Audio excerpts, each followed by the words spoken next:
மேலவளவு முருகேசரி அவர்கள் வெட்டி தலையை பந்தாடி இருக்கலாம். அன்றைக்கு அவர்கள் கைகொட்டி கெக்களித்து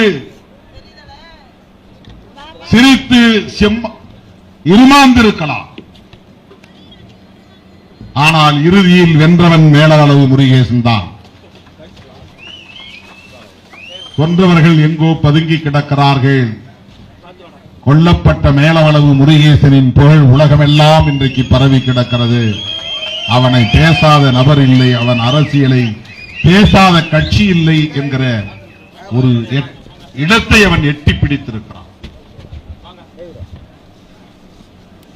அதே நாற்காலியில் முருகேசனை தொடர்ந்து அடுத்து தம்பி ராஜா உள்ளிட்ட பலரும் அந்த இருக்கையிலே அமர்ந்து இந்த ஊராட்சி நிர்வாகத்தை நடத்தி வரலாற்று சாதனை புரிந்தது முருகேசன் மீட்ட அரசியல் உரிமை வரலாறு. தொடர்களே, இது ஒரு ஊராட்சி அதிகாரம். புரட்சியாளர் அம்பேத்கர் கண்ட கனவு ஆட்சி அதிகாரம். மேலவளவில் இருந்து புதுதில்லி வரையில் இது விரிவாக்கம் அடைய வேண்டும். இது மேலவளவு ஊராட்சி நிர்வாகத்தோடு மட்டும் தொடர்புடைய போராட்டம் அல்ல. புரட்சியாளர் அம்பேத்கர் கண்ட கனவு ஒடுக்கப்பட்ட மக்களின் கைகளில் ஆட்சி அதிகாரம் வேண்டும். கோரிக்கை கொடுக்கிறவர்களாக, மனுக்களை தரக்கூடியவர்களாக,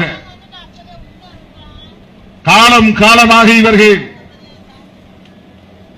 அடிமை சகதியிலே உழலக்கூடியவர்களாக இருத்தல் கூடாது. ஆளுமை மிக்க சக்திகளாக எழுச்சி பெற வேண்டும். ஆட்சி அதிகார பீடத்தில் இவர்கள் அமர வேண்டும். இதுதான் புரட்சியாளர் அம்பேத்கர் கண்ட கனவு.